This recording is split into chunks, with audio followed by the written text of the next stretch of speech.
अस्सलामु अलैकुम वरहमतुल्लाहि वबरकातुह। इन्नल हम्दुलिल्लाह नहमदुहु व नस्तईनुहु व नस्तगफिरुहु व नऊज़ु बिल्लाहि मिन शुरूरि अनफुसिना व मिन सय्यिआति अमालिना। मन यहदिहिल्लाहु फला मुदिल्ल लहु व मन युज़लिल फला हादिय लहु व अशहदु अन ला इलाहा इल्लल्लाहु वहदहु ला शरीका लहु व अशहदु अन्न मुहम्मदन अब्दुहु व रसूलुहु सल्लल्लाहु तआला अलैहि व अला आलिहि व सहबिहि व सल्लम तस्लीमन कसीरा। अम्मा बाद। सम्मानित दिनी भातृमंडলী, আল্লাহ রাব্বুল আলামিনের প্রশংসা এবং প্রিয় নবী সাল্লাল্লাহু আলাইহি ওয়াসাল্লামের উপর সালাত ও সালামের পর আজ জুমাবার 15ই জিলহজ 1445 হিজরি মোতাবেক 21শে জুন 2024 আমরা ঈদুল আজহার পরে এই মোবারক সময়গুলি যে জিলহজ মাসের 10টি দিন, হজের মৌসুম, এই সমস্ত মোবারক মৌসুমগুলি, নেকির মৌসুমগুলি, বিশেষ বিশেষ ইবাদত বন্দেগীর মৌসুমগুলি অতিক্রম করে আমরা এই সময় আবার ইসলামী সেন্টারে ফিরে আসার তৌফিক পেয়েছি আল্লাহর পক্ষ থেকে। এই জন্য আল্লাহ শুকরিয়া আদায় করি, বলুন আলহামদুলিল্লাহ।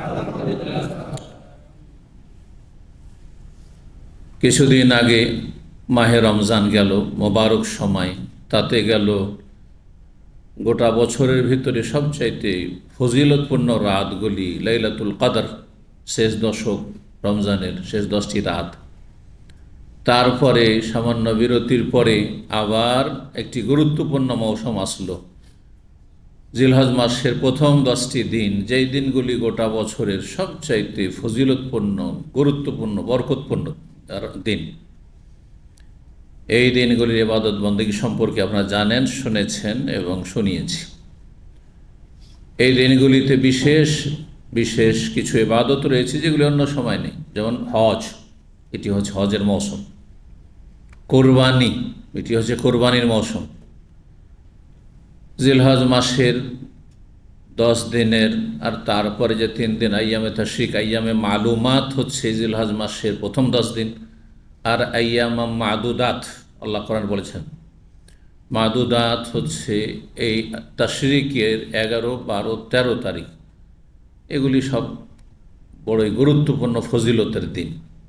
সেগুলিতে তাকবীর পাঠ করা, আরও ইবাদত বন্দেগী, ফরজ নফল আল্লাহ রাব্বুল আলামিন যাদেরকে তৌফিক দিয়েছেন তারা ভাগ্যবান, বলুন আলহামদুলিল্লাহ। যারা এই সময়গুলিকে নষ্ট করেছে, গুনহার কাজে লাগিয়েছে, এমনিতে ব্যয় করে দেশে সময় চলে, সময় অপেক্ষা করবে না কারোর জন্য, তারা হতভাগা। আল্লাহ তাদেরকে সঠিক বুঝ দান করুন, হেদায়েত দান করুন। এবং আমাদের সকলকে যারা কিছু ভালো কাজ করতে পেরেছি, ভাববেন না যে যথেষ্ট করে ফেলেছি, আরও যেন আল্লাহ বেশি তৌফিক দান করেন। নিজের আমলের ওপর বেশি আনন্দিত হওয়া এটি ভালো লক্ষণ নয়, বরং সবসময় নিজেকে ত্রুটিপূর্ণ মনে করা, আমার অনেক ঘাটতি, অনেক ত্রুটি। এই জন্য যে কোনো ইবাদত বন্দেগীর পরে আল্লাহ রাব্বুল আলামিন একটি বিধান দিয়েছেন, জিকির আজকার। জিকির, জিকির মানে স্মরণ করা। কারণ মানুষ যখন কিছু ইবাদত করে তখন মনে করে আমি অনেক কিছু হয়তো করে ফেললাম। বিশেষ করে দুর্বল ইমান নিয়ে যাদের ইবাদত বন্দি, আর অধিকাংশ মুসলিম হচ্ছে দুর্বল ইমানের, মনে করে যথেষ্ট করে ফেলেছি রমজান মাসে, এই হজ মৌসুমে, তো এই সময়গুলিতে এই কোরবানি করলাম এত টাকা দিয়ে, তো এই হজ করলাম এত টাকা দিয়ে, এই করলাম এই। তো এতে মানুষ তখন তারপরে যে সময়গুলি আসে তাতে গাফিল হয়ে যায়, উদাসীন হয়ে যায়। এই গাফিলতি যেন না আসে সেই জন্য আল্লাহ রাব্বুল আলামিন জিকির আজকার কথা বলেছেন।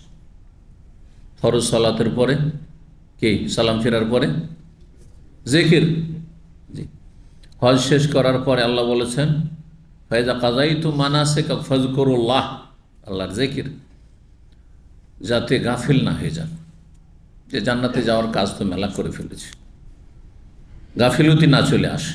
আর মানুষ কিছু কাজ করার পরে মানুষের একটি স্বভাব হচ্ছে রেস্ট নেওয়া। হ্যাঁ, রেস্ট নেওয়া, তাই না? ডিউটি করার পরে এসে রেস্ট নেওয়া, এটা মানুষের শরীরের চাহিদা, মনের চাহিদা। তো অনেকে হয়তো মনে করে যে বদবন্দি মানা করেছে, এখন রেস্ট করি, হ্যাঁ এখন বিশ্রাম করি। ফরজেও গাফিলতি শুরু হয়ে গেল, আর সুন্নত নফলে উদাসীনতা। এমনটা যাতে না হয় এই জন্য আল্লাহর জিকির করতে বলা হয়েছে, ইবাদত বন্দেগী শেষ হলে। আরেকটি গুরুত্বপূর্ণ ইবাদতের কথা বলা হয়েছে, সেটা জানেন, সেটা হচ্ছে শুকর। জিকির এবং শুকর খুব গুরুত্বপূর্ণ ইবাদত। আপনি ইবাদত বন্দেগী করে যদি আপনার মধ্যে শুকরিয়া না থাকে, আপনি যা কিছু পাচ্ছেন সেটাকে যদি তুচ্ছই মনে করেন, শুকরিয়া আদায় না করেন, তো নিয়ামত টিকবে না। আর নিয়ামত দুই রকম, এক হচ্ছে ধর্মীয় ইমানি নিয়ামত, আর একটি হচ্ছে পার্থিব নিয়ামত। অধিকাংশ মানুষ, এমনকি মুসলিমরাও, দুনিয়ার নিয়ামতকে, পার্থিব নিয়ামতকে বেশি প্রাধান্য দিয়ে থাকে, বল তুসিরুনাল হায়াতাদ দুনিয়া, এবং গুরুত্ব দিয়ে থাকে, সেটাকে নিয়ামত মনে করে। কিন্তু ধর্মীয় নিয়ামত, জন্মসূত্রে যে মুসলিম, আর তারপরে একটা ধার্মিক পরিবারে সে জন্ম নিয়েছে, বাপ মা নামাজি, ভাই বোনের নামাজি, বড়োদেরকেও দেখেছে দিনদার ধার্মিক, সে দেখা দেখি মানে খুব সহজ হয়েছে তার জন্য ইমান ইসলাম পালন করা। এই যে নিয়ামত, মুসলিম সমাজে বসবাস, মুসলিম সমাজে লালন পালন, হ্যাঁ, যেখানে গেছে সেখানে একটা মুসলিম সমাজ রয়েছে, স্কুলে গেল, মাদ্রাসায় গেল, সেখানে ইসলামিক পরিবেশ, মুসলিম মেজরিটি সেখানে, নামে মুসলিম নয়, কাজের মুসলিম, জি, সহি আকিদার, শিরক মুক্ত, বেদাত মুক্ত। কারণ শিরক বেদাতের ইসলাম পালন করে তো লাভ কিছু হয় না, আসলে আরও ক্ষতিগ্রস্ত। ওয়ালা ইয়াজিদুজ জালিমিনা ইল্লা খাসারা, জালেমদের ক্ষতি বৃদ্ধি পায়, আল্লাহ করার বলেছে। আর যারা শিরক বেদাত করে তারা জালেম, তার সাথে বড় জালেম কি আছে? যে আল্লাহ নাজেল খিতুদ্দিন আল্লাহর, হ্যাঁ, ইবাদত বন্দেগীতে শিরক করে, অথবা রসুল্লাহ সাল্লামের তরিকাতে শিরক করে, রসুলের মতো করে অন্য কাউকে মানে, জালেম। নবী সাল্লামকে আল্লাহ এত বড় নেয়ামত করে পাঠান যে তার অনুসরণ করবে, তাকে বাদ দিয়ে অন্যকে নবীর মতো করে অন্ধ তকলিদ করে, অন্ধ অনুসরণ করে। সহিহ হাদিসের কথা বলেন, বাঁকা পথে চলে। আমাদের তরিকাতে কি আছে, আমাদের বুজুর্গানে দিন কি বলেছে, যারা জালেম আসলে। এই পরিবেশে বাস করে তো আর ইমান ইসলাম রক্ষা হবে না। তো তারপরেও তুলনামূলক কাফেরদের মাঝে যারা বাস করছে, হাজার কাফের মাঝে একজন দুজন মুসলিম, দূর দূর পর্যন্ত কোনো মসজিদ নেই, মাদ্রাসা নেই, হ্যাঁ, দ্বীনি শিক্ষার ব্যবস্থা নেই, সেসব প্রতিকূল অবস্থায় যারা বসবাস করছে, তাদের তুলনায় দেখেন তো আপনি ধর্মীয় দিক থেকে, দ্বীনি দিক থেকে কত বড় নিয়ামতে আছে। ছোট থেকে আপনাকে আপনার বাপ মা নামাজ শিখিয়েছে, হ্যাঁ, নামাজের, হ্যাঁ, তরিকা শিখিয়েছে, দোয়া শিখিয়েছে। আর অন্য কেউ আছে 40 বছর বয়স হয়ে গেছে, সূরা ফাতিহা ভালো করে মুখস্থ নেই, তার বাবা মাও ছিল বেদিন, আর সেও এরকম বেদিন হয়েই, হ্যাঁ, বড় হয়েছে, খারাপ পরিবেশে মানুষ হয়েছে। পেট ছাড়া বাপ মাও কিছু বুঝতো না, হ্যাঁ, বংশধরও কিছু বুঝতো না, আর সেও কিছু বুঝেনি। কত বড় নিয়ামতে আছেন, বলুন আলহামদুলিল্লাহ। সৌদি আরবে আছেন, আলহামদুলিল্লাহ, এখানে শহীদিন পালন করা কত সহজ। কোরআন সুন্নাহ ভিত্তিক, দলিল ভিত্তিক দিন পালন করছেন। 1400 বছর আগে নবী সাল্লাল্লাহু আলাইহি আমলে মদিনায় যে সাহাবা একরাম যে ইসলাম পালন, সেই ইসলাম পালন কেউ বাধা দিবে? আর খুশি হবে, তাই না? যে সুন্নতের অনুসারী, আপনি নবীর তরিকার অনুসারী। কিন্তু আপনি বিদাতি সমাজে যান, বিদাতি মসজিদে যান, সেখানে গেলে মনে হয় জাহান্নাম। আপনি জাহান্নাম বানিয়ে দেখে সহি তরিকায় ইবাদতবন্দি করলে, সহি শুদ্ধ কথা বললে, সহি শুদ্ধ আমল করলে, সহি শুদ্ধ নামাজ পড়লে, বাস করা মুশকিল করে দিয়েছে, মার খেতে হচ্ছে, গাল খেতে হচ্ছে, কোণঠাসা করা হচ্ছে, জুলমের শিকার হচ্ছেন। তো এই যে ধর্মীয় নিয়ামত, একটা হচ্ছে ধর্মীয় নিয়ামত, আর একটি হচ্ছে পার্থিব নিয়ামত। কোন নিয়ামত বড়? যদিও অধিকাংশ মানুষ তো বিভ্রান্ত। আল্লাহ কোরআনে যেখানে অধিকাংশের কথা বলেছেন, সেখানে তো বলেছেন জালেম, নাই ফাসেক, নাই কাফের, নাই পাপিষ্ট, হ্যাঁ, বিভিন্ন ভাষা বলেছেন, হ্যাঁ, না শুকরগুজার, হ্যাঁ। আর অল্প যেখানে বলেছেন অল্প সংখ্যক, সেখানে হচ্ছে কালিলুম মিন ইবাদিয়াশ শাকুর, হ্যাঁ, কালিলাম মা তাযাক্কারুন, উপদেশ গ্রহণকারীদের সংখ্যা কম ইত্যাদি, ভালো মানুষের সংখ্যা কম, ইমানদারের সংখ্যা কম, জি, ওয়া কালিলুম মা হুম, জি। তো অল্প মানুষ আল্লাহর নিয়ামতের মূল্যায়ন করে, যেটা যত বড় নিয়ামত সেটা বোঝার চেষ্টা করে। ইমানি নিয়ামত যদি হারিয়ে দেন তো মরলেই, দুনিয়াতে যতই রাজার ছেলে রাজা হন না কেন, রাষ্ট্রপতি প্রধানমন্ত্রীর ঘরের পরিবারের সদস্য হন না কেন, আর যতই বড় আপনি পয়সাওয়ালা হন না কেন, মরলে কোথায়?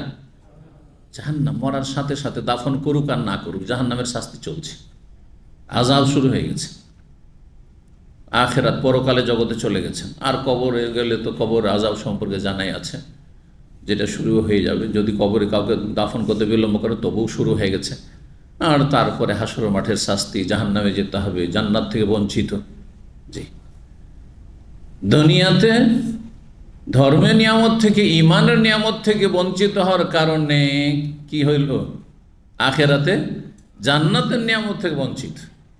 পক্ষান্তরে দুনিয়ার নিয়ামত, পার্থিব নিয়ামতে যদি অভাবও থাকে, পয়সার অভাব, সুস্থতার অভাব, হ্যাঁ, মানসিক শান্তির অভাব, পারিবারিক শান্তির অভাব, অনেকে পরিবারকে নিয়ে অশান্তিতে আছে,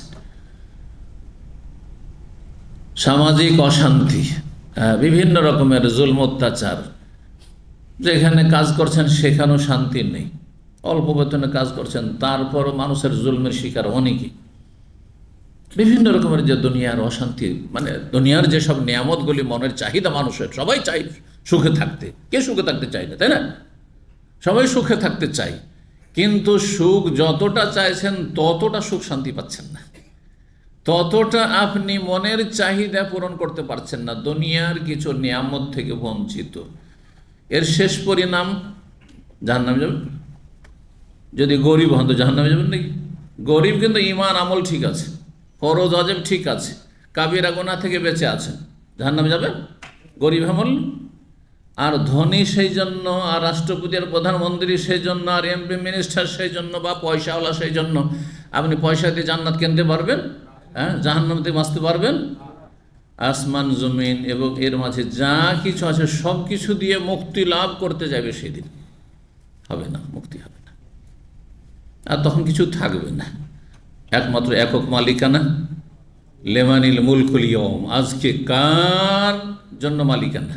লিল্লাহিল ওয়াহিদুল কাহার, একমাত্র একক, তিনি একমাত্র অপ্রতিদ্বন্দ্বী, সর্বশক্তিমান, মহাপরাক্রান্ত, তিনি একমাত্র মালিক। তখন আর কোনো মালিকানা নেই, সামান্য একটা তিল পরিমাণ কোনো কিছুর মালিকানা কারো কাছে থাকবে না।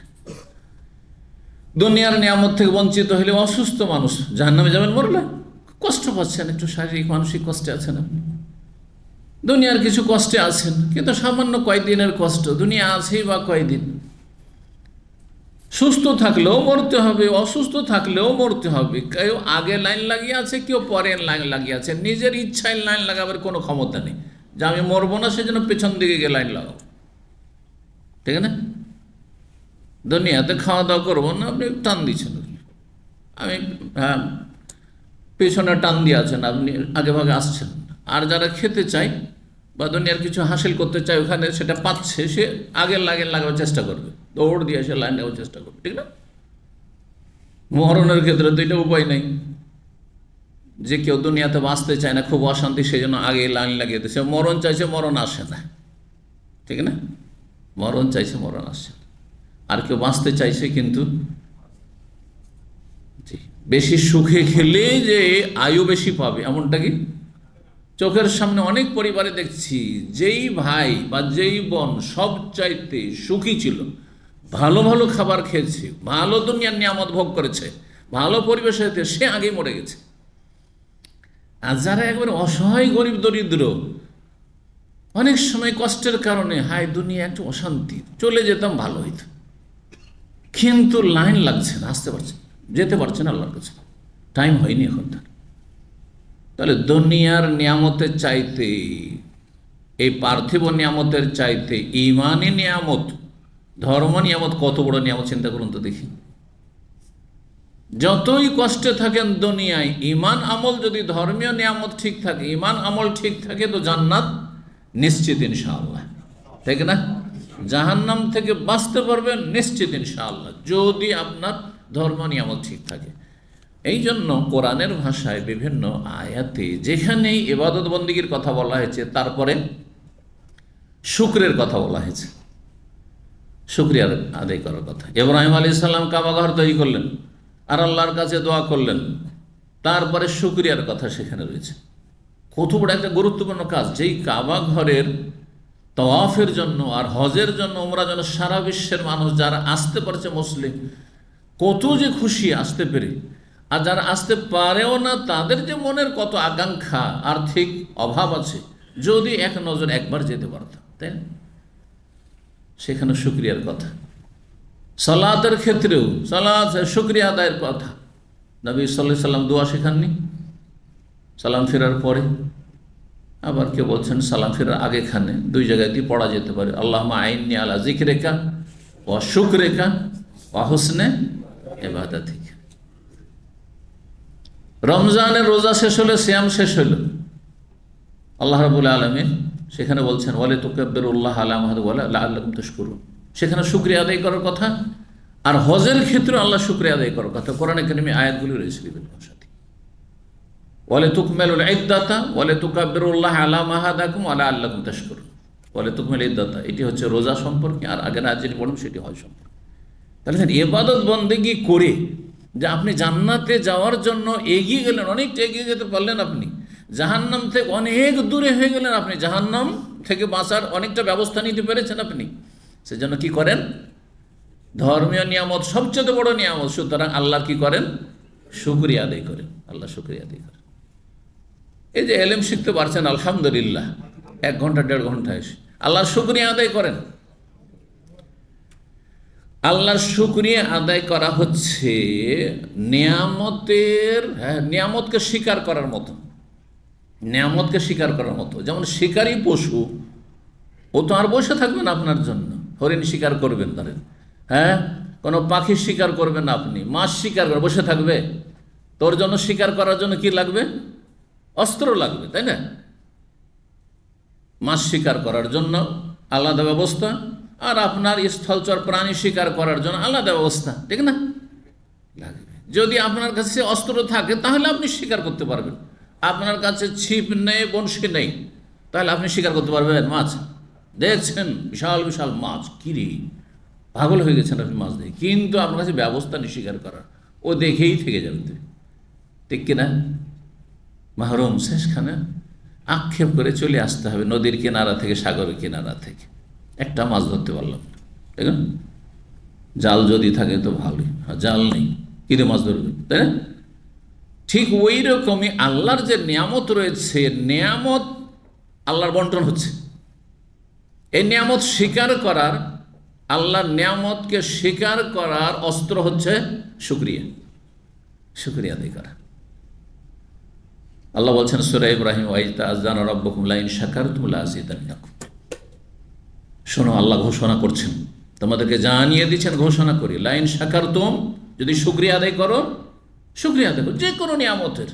আর সবচেয়ে বড় নিয়ামত আমরা ইমানের নিয়ামত, তাওহীদের নিয়ামত, সুন্নতের নিয়ামত। আপনারা 5 ওয়াক্ত জানামাজি হতে পারেছেন, তার নিয়ামত। রোজা রাখতে পেরেছেন, আলহামদুলিল্লাহ নিয়ামত। এই যে হজের মৌসুমে অনেক কিছু করতে পারলেন, কোরবানি করলেন, নিয়ামত। ইবাদতবন্দি করেছেন, গুনাহ থেকে বেঁচে থাকছেন। অনেকে গুনাহে ডুবে আছে, দিন শিখতে পারছেন। অনেকেই কিছুই জানে না ইসলাম সম্পর্কে, জন্মসূত্রে মুসলিম, তাওহীদ সুন্নতি বুঝেন না, শিরকি বুঝেন না। ও মাজার পূজা কি ধর্মকর্ম, জান্নাতে যাওয়ার কাজ মনে করে। পীর তাকে জান্নাতে নিয়ে যাবে বড় বড় জাহাজ নিয়ে এসে, শিরকি কুফরি আকীদাকে ইসলাম ধর্ম মনে করে। আল্লাহ আপনাকে এই যে নিয়ামত দিয়েছেন, এই দিন শিখার তৌফিক দিয়েছেন, লাইন শাকারতুম, যদি শুকরিয়া আদায় করো, লাযিদান্নাকুম, তোমাকে কি করব? আরও বেশি দেব, আরও বেশি দেব তোমাকে। এইরকমই পার্থিব নিয়ামত সম্পর্ক, একই বিধান। আল্লাহ যেটুকু দিয়েছেন, অল্প বেতন, শুকরিয়া আদায় করেন। অসুস্থ আছেন, বড় রোগ তো নেই, সামান্য কিছু অসুস্থতা আছে, শুকরিয়া আদায় করেন। আপনার যেটা খারাপ অবস্থায় অনেকে আছে। যে কোনো নিয়ামতের ক্ষেত্রে শুকরিয়া আদায় করলে, নিয়ামতটাকে আপনি কি করলেন? আপনার জন্য স্বীকার করে রেখে দিলেন, স্বীকার করে ফেলেছেন। আর যদি শুকরিয়া না আদায় করে অকৃতজ্ঞ, না শুকর গুজার, ভাই, অশান্তির শেষ নেই, অভাবের শেষ নেই। কি করে যে সংসার চালাবো, কি করে যে কি করব, আর শরীরে যন্ত্রণার শেষ নেই, অসুখের শেষ নেই, কি যে বালা মুসিবত। যদি এমনটা করেন তাহলে ইন্না আযাবি লাশাদীদ, আমার আযাব কিন্তু আরো কঠিন, নিয়ামত ছিনিয়ে দেবে। নিয়ামতের যদি শুকরিয়া আদায় করে, যা শোকের রাত, নেয়ামত এজা নেয়ামত সম্পর্কে আরবি প্রবাদ রয়েছে, আর নেয়াম বা আর নেয়ামত এজা শোকেরাত, শুকরিয়া যদি আদায় করা হয় কাররাত, তাহলে সেটা আপনার কাছে স্থির হয়ে যায়, আপনার কাছে থাকবে, টেকসই হবে, লাস্টিং করবে। আর ওয়াইন কোফেরাত, আর যদি নিয়ামতের কুফরি করেন, নাশুকরি করেন, অকৃতজ্ঞ হন, ফাররাত, তাহলে পালায়ন করবে, পালিয়ে যাবে। আল্লাহ আমাদেরকে শুকরগুজার বান্দা হিসেবে যেন কবুল করেন, শুকরিয়া আদায়ের তৌফিক দান করেন। সার্বিক নিয়ামতের, ঈমানি নিয়ামতের, ধর্মীয় নিয়ামতের, পার্থিব নিয়ামতের, ছোট হোক বড় হোক, আল্লাহ রাব্বুল আলামিন শুকরিয়া আদায়ের তৌফিক দান করেন। আজকে আমরা সহিহ বুখারীর দার্স শুরু করব। ঈদুল আজহার পরে আজকে নতুন পর্ব শুরু হবে। আপনাদের জানা আছে যে ঈদুল আজহার আগে আমরা যে পর্বগুলি আলোচনা করি সবগুলি মোটামুটি কিসের সাথে সম্পর্কিত? হজের সাথে, উমরার সাথে, আর মদিনার ফজিলত ইত্যাদি সব বিষয়গুলি সম্পর্কে যথেষ্ট আলহামদুলিল্লাহ আলোচনা হয়েছে, এবং সহিহ বুখারীতে যে অধ্যায়গুলি ছিল সেগুলির আলোকে বিস্তারিত আলোচনা হয়েছে। যাকে যতটা আল্লাহ ইলম দেবেন এবং যার যতটা চেষ্টা থাকবে সে ততটা লাভবান হয়েছে এবং হবে, আল্লাহ তৌফিক দান করেন। এখন আমরা সহিহ বুখারীর কিতাব বাদইল খালক শুরু করব। কিতাব বাদইল খালক, এই পর্ব হচ্ছে সৃষ্টির সূচনা সম্পর্কে। সৃষ্টির সূচনা, এটি হচ্ছে 59 নম্বর পর্ব। এই পর্বগুলির প্রত্যেকটা নাম্বার আছে। তো এই নাম্বারিংগুলো অল্প সময়ের মধ্যে 25-50 বছরের ভিতরে শুরু হয়েছে, আগের যুগে এগুলো ছিল না। হাদিসের নম্বর দেওয়া, পর্বের নম্বর, অধ্যায় বাবের নম্বর, এগুলো নাম্বারিং 50-60 বছর। আমরা লেখাপড়া মদিনায় করি, তার উদাহরণে 20-25 বছর আগে হয়েছে, তার মানে 50 বছর 60 বছর ধরে। তো মানুষের সুবিধার্থে এত নম্বর অধ্যায়, চ্যাপ্টার, এত নম্বর পর্ব, এত নম্বর হাদিস। কিন্তু এগুলো এমন কোনো জরুরি বিষয় নয়। আসল হচ্ছে হাদিসটা সঠিক বোঝা, হাদিসটা সহিহ না জয়ীফ জানা, এবং হাদিসটা যদি মুখস্থ করতে পারেন, এগুলি হচ্ছে এলম।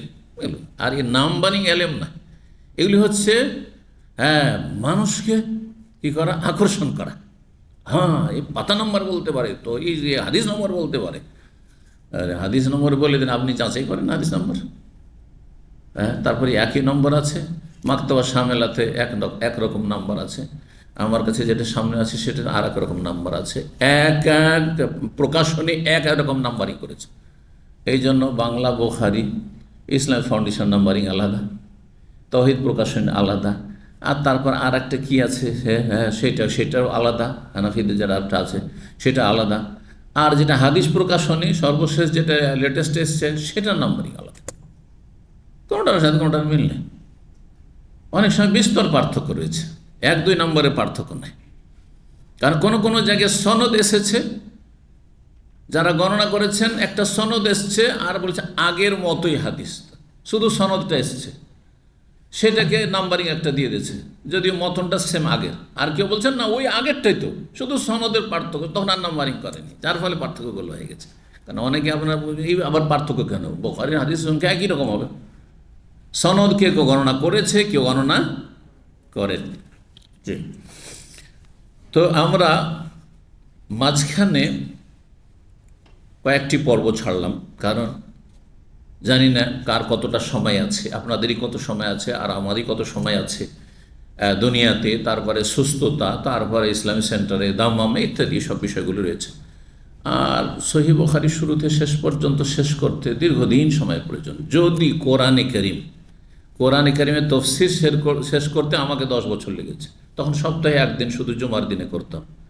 প্রথম দিকে আমরা বুখারীও জুমার দিনেই শুধু করতাম। দেখলাম যে জুমার দিনে একদিন যদি সপ্তাহে করি তো 30 বছরও শেষ হবে না, 30 বছরও বুখারী শেষ হবে না। তখন সেটাকে 2 দিন করলাম, তারপরে এখন 3 দিন করেছি। হজ মৌসুমে 4 দিনও করেছি, আর 4 দিন থাকবে না, 3 দিন থাকবে এখন বুখারী। যারা আসতে পারবেন জুমার দিনে, আপনার এই জুমার পরে, আর সোমবার আর মঙ্গলবার, সোমবার মঙ্গলবার এশা পরে, আর জুমার দিনে রাত্রে মাগরিব থেকে এশা যে এখন চলছে গরমের দিনে, আর তারপরে শীতকালে আমরা এশার পর দার্স করব, সেটি হচ্ছে জাদুল মাদের দার্স, যা আগে চলতো ঠিক ওইভাবে ইনশাআল্লাহ তাআলা চলতে থাকবে।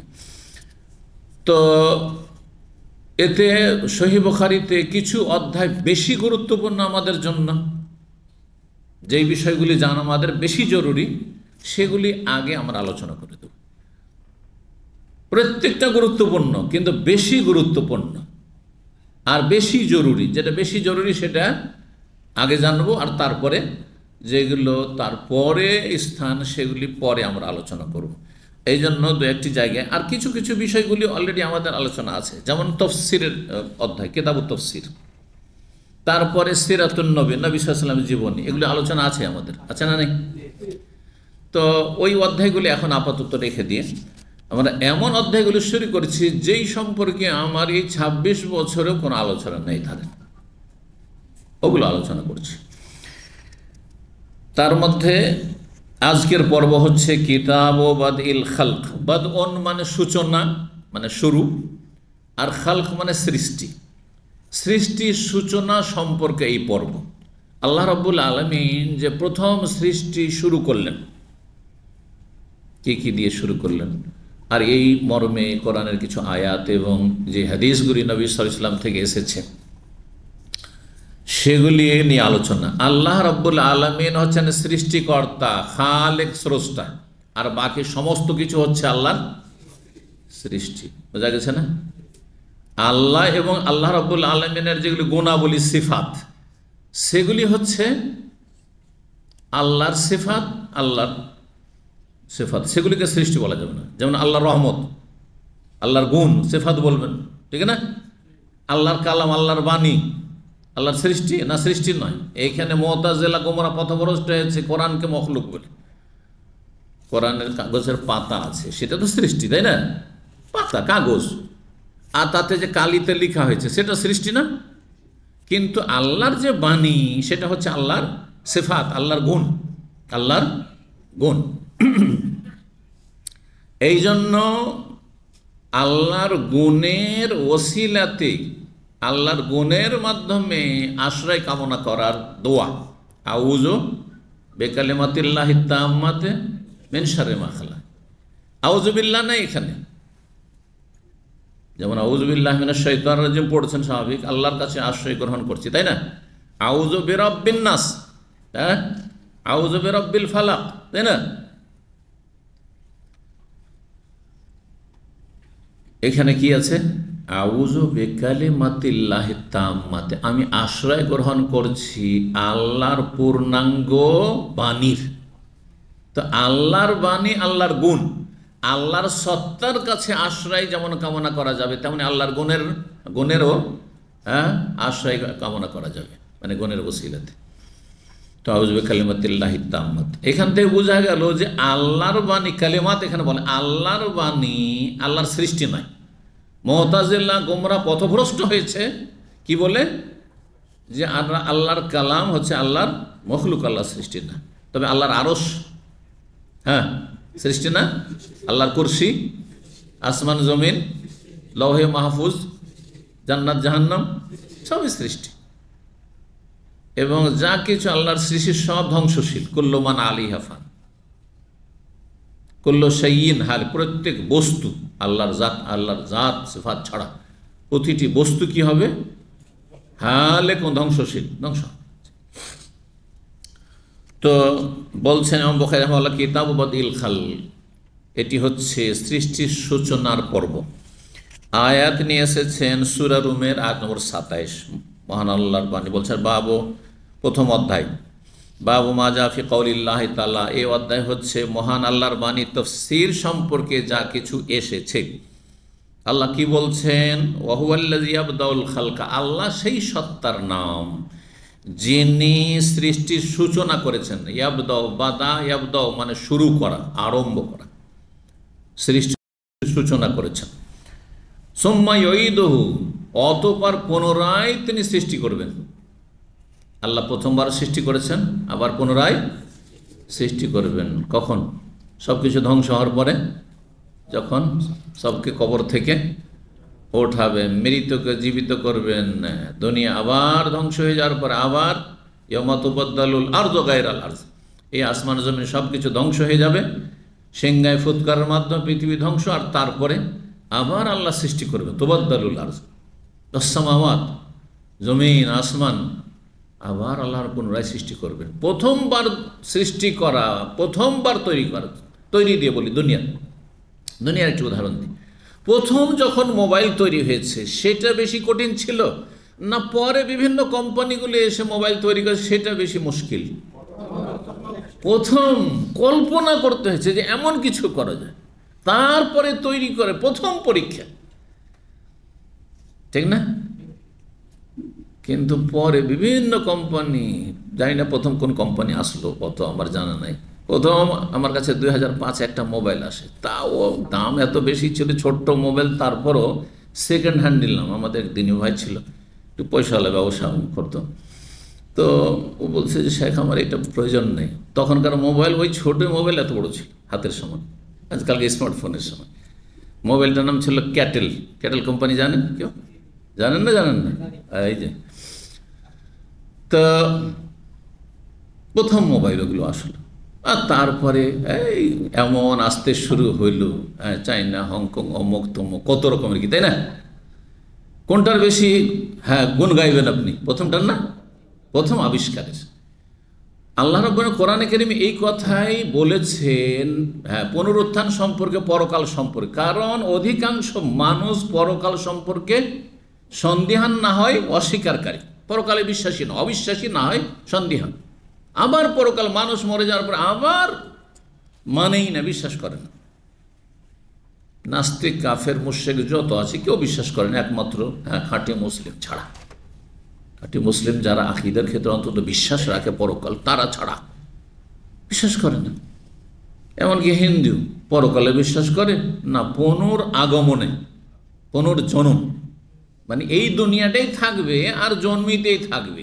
এক লোক বারবার করে জন্মিবে। যদি ভালো মানুষ হয় তো বলছে শূদ্র, ওই চামারের সন্তান ব্রাহ্মণ হয়ে জন্মাবে। কথা বুঝতে পেরেছেন? এটা থিওরি, হিন্দুদের মন গড়া থিওরি।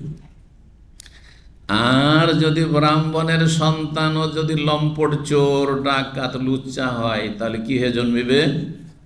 বলছে শূদ্র শুধু নয়, শুধু চণ্ডাল হয়ে জন্মাবে। বুঝতে পেরেছেন? জি।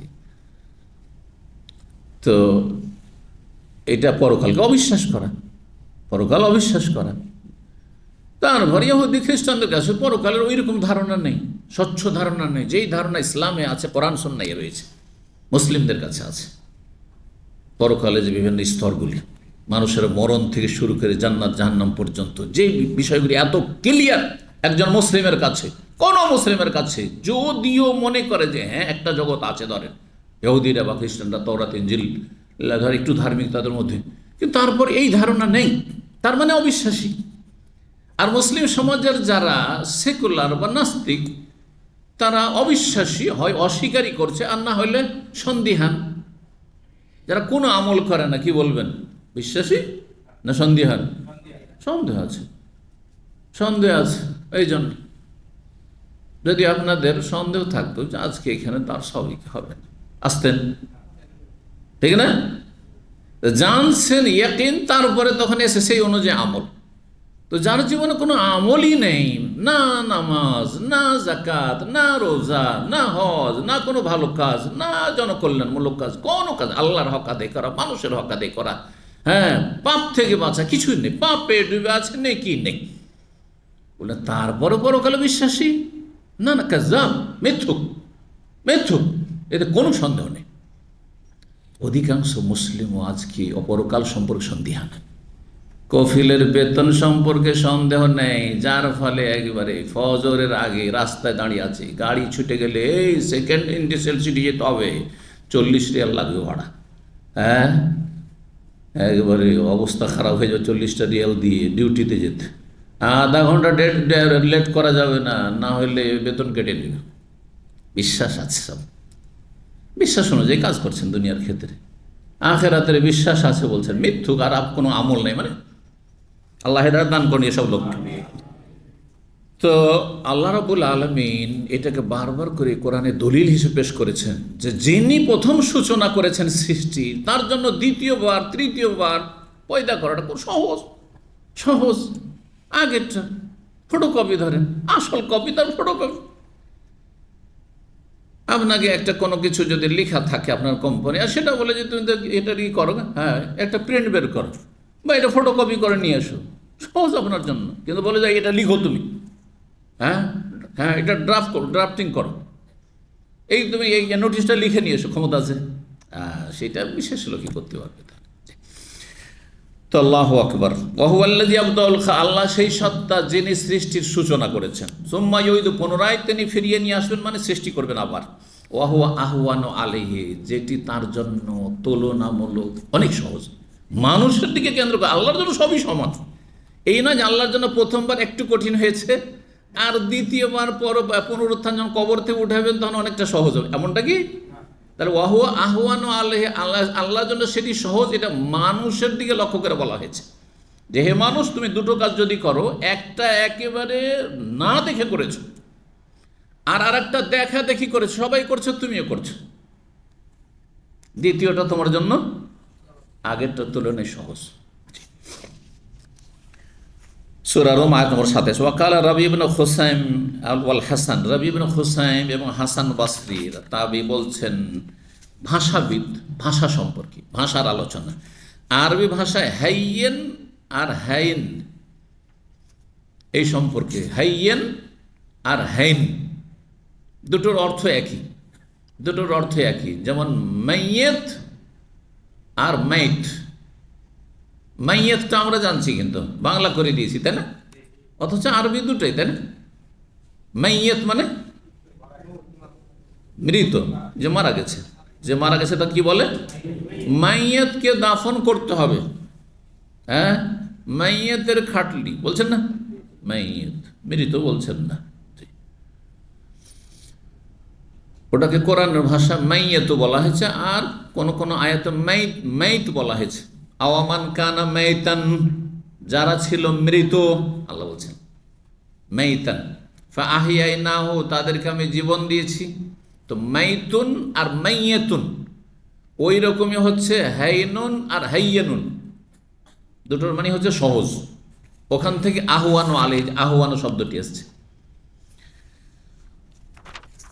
তো আহওয়ানু যেহেতু আসল সূরা রুমের আয়াতে, তখন ইমাম বুখারী রাহিমাহুল্লাহর একটি ভালো অভ্যাস, যদি কোরআনের কোনো একটি আয়াত বা সেই আয়াতের একটি শব্দের কাছাকাছি শব্দ, সেই শব্দ অথবা সেই শব্দের কাছাকাছি ওই ধাতুর কোনো একটি শব্দ সেগা, হ্যাঁ যদি চলে আসে এতে আলোচনাতে, আয়াত চলে আসে অথবা হাদিস চলে আসে, তাহলে ওটা তফসির করতে লাগে, যাতে করে তফসিরটা মুশকিল শব্দটা সহজ হয়ে যায়।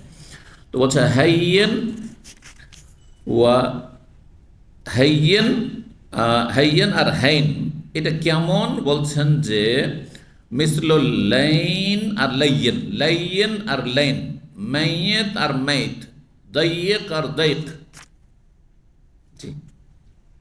লিনুন মানে নরম, লিনুন মানে নরম, আর সেখান থেকে কোনো নরম বস্তুকে লাইনও বলা হয় আর লাইয়েন বলা হয়, লাইয়েনও বলা হয়। যেমন মাইয়েতটা বেশি প্রসিদ্ধ আপনার কাছে, ওইরকম লাইয়েন বেশি প্রসিদ্ধ, ওই রকমই হাইয়েন আর হাইন। এইরকমের দাইয়েক, দাইয়েক মানে কে বলতে পারে? দাইয়েক মানে কি? হ্যাঁ সংকীর্ণ, দাইয়েক মাকাম দাইয়েক, জায়গা খুব সংকীর্ণ, বসার জায়গা নেই, বলছেন না দাইয়েক, এটা প্রসিদ্ধ। কিন্তু দাইকুন কোরআনে আছে, জি, ওয়ালা তাকু ফি দাইকি মিম্মা ইয়ামকুরুন, আল্লাহ বলছে ওয়ালা তাকু ফি দাইকি মিম্মা ইয়ামকুরুন, হে নবী কাফেররা যে তোমার বিরুদ্ধে ষড়যন্ত্র, ইসলামের বিরুদ্ধে ষড়যন্ত্র করছে, তাতে তোমার মন যেন সংকুচিত না হয়, মানে মনে কষ্ট না হয়, অশান্তি না হয়, কিছু করতে পারবে না ওরা।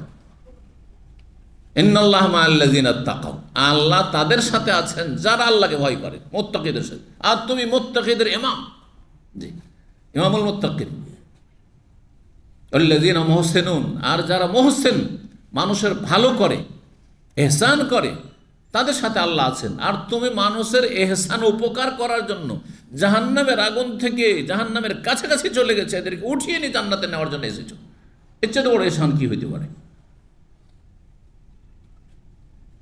নবী সাল্লাল্লাহু আলাইহি ওয়াসাল্লাম যদি না আসতেন তো আমরা সব কোথায় যেতাম? সব জাহান্নামে, 1400 বছর আগেই যদি মূর্তি পূজা এইভাবে আল্লাহর জমিনে ছেয়ে যায়, তাহলে আজকে কি অবস্থা হতো পৃথিবীর? মানুষ অন্ধকারে। তখনকার মানুষ যদি এত পাপে, এত মদে আর এত বিভিন্ন পাপে ডুবে থাকে, শিরক থেকে শুরু করে যত রকম পাপ, জেনা, ব্যভিচার ইত্যাদি, কোন মানুষ 1-2 জন 5 জন সফর করতে পারতো না, একসাথে দলবদ্ধ গোটা বংশের 25-50 জন ছাড়া, কাফেলা ছাড়া সফর করা যেত না, নিরাপত্তাহীন। তাহলে আজকে কি হতো? তো হিংস্র পশুর মতো হইতো এই মানব জাতি, রাসূলুল্লাহ সাল্লাল্লাহু আলাইহি ওয়াসাল্লামের আগমন না হইলে, রহমতুল্লিল আলামিন, বিশ্বজাহানের রহমত না আসলে। জি, আজকে যখনই একজন মানুষ আপনাকে সালাম আলাইকুম বা আপনি সালাম দেন ওয়ালাইকুম আসসালাম, শান্তি পেয়ে গেলেন, কেউ সালাম দিয়েছে, আমার ক্ষতি করবে না। জি, সালাম দিলেন মানে কি শুধু মুখে সালাম দিলেন আপনি ও চুরি করবে? হ্যাঁ, ক্ষতি করবেন আপনি, ওকে মারধর করবেন, জুলুম করবেন না, অবশ্যই নয়। এই সালাম মানে শুধু মৌখিক সালাম নয়, আপনাকে দোয়া দিলাম এবং আপনাকে আমি নিশ্চয়তা দিচ্ছি যে আমার দ্বারা আপনার ক্ষতি হবে না, এইভাবে সালামকে বুঝতে হবে, তাহলে আপনি কারও ক্ষতি করবেন না। আর যেই ব্যক্তি আপনার সালাম পেল বা আপনাকে সালাম দিল আর ওয়ালাইকুম আসসালাম পেল, সে নিশ্চিন্তে এখন নাকে তেল দিয়ে ঘুমাবে যে ক্ষতি করবে না। সালাম দোয়ার সাথে সালাম দেয় মুসলিম, সেও মুসলিম, আমি মুসলিম, সালাম দেয়, আমি সালাম দিই, তার শান্তি আমি চাই, সে আমার শান্তি চায়, তার জন্য আমি রহমত চাই, সে আমার জন্য রহমত চায়, তার জন্য আমি বরকত চাই, সে আমার জন্য বরকত চায়। আসসালামু আলাইকুম ওয়া রাহমাতুল্লাহি ওয়া বারাকাতুহু। কি বললেন আপনি? সালাম, শান্তি চাইলেন, সার্বিক শান্তি, সার্বিক শান্তি, পারিবারিক শান্তি, আর্থিক শান্তি, হ্যাঁ, জীবনের শান্তি, সব রকম শান্তি। সুতরাং আপনার পরিবার নিরাপদ, আপনার টাকা পয়সা নিরাপদ, হ্যাঁ, সব কিছু নিরাপদ, আর তারগুলো আপনার কাছে নিরাপদ, কোনো চিন্তা নেই। রহমত, বরকতের দোয়া। আল্লাহ এইভাবেই যেন আমাদেরকে ইসলাম বুঝার আর আমল করার তৌফিক দান করে। তো আল্লাহ তাআলা ফি যাইতিন কোরআনে কারিমে রয়েছে। তারপরে সূরা কাফের আয়াত 15 তো রয়েছে আফা আইনা বিল খালকিল আউয়াল। আফা আইনা বিল খালকিল আউয়াল। খালকিল আউয়াল মানে প্রথম সৃষ্টি, মানে সৃষ্টি সূচনা, প্রথমবারের সৃষ্টি দেখি আমি ক্লান্ত হয়েছি। আল্লাহ বলছে প্রথম যে আমি সৃষ্টি করেছি, আমি কি ক্লান্ত হয়ে গেছি? আমি কি অপারগ হয়ে গেছি? এই যে আইনা, ওর তাফসীর করছেন, বলছেন আফা আয়া আলাইনা হিনা আনশাকুম, আমার জন্য কি কোনো কঠিন হয়ে গেছে, মুশকিল হয়ে গেছে যখন তোমাদেরকে সৃষ্টি করেছি, ওয়া আনশা খালকাকুম, তোমাদের সৃষ্টি এবং যে অন্যান্য সৃষ্টি তাদেরকে সৃষ্টি করেছি, অথবা তোমাদের গঠন আমি যে তৈরি করেছি, এত সুন্দর অবয়বে, সুবহানাল্লাহ, কিভাবে সেট হয়ে আছে। আমরা তো ওপরটা দেখলেই হতভম্ব যে কত সুন্দর করে আল্লাহ সুঠাম করে সৃষ্টি করেছেন, আর ভিতরের ফাংশন মেডিকেল সায়েন্স না পড়লে তো বুঝতেই পারবেন না যে রক্তের মধ্যে কত কি আছে। রক্তের মধ্যে কত কি যদি না থাকে তো রক্ত টেস্ট করেই কি করে বুঝে নিচ্ছে যে আপনার কিডনি ঠিক আছে কি না, তো আপনার লিভার ঠিক আছে কি না, তো আপনার এই ঠিক আছে কি না, ওই ঠিক আছে, আপনার কোনো সমস্যা আছে নাকি, আপনার ব্যক্তিগত বাচ্চার হোমিওগ্লোবিন কতটা আছে, আপনার আয়রন কতটা আছে, তো আপনার সুগার ঠিক আছে, সুগার কম আছে না বেশি আছে, সব বুঝতে পারছে।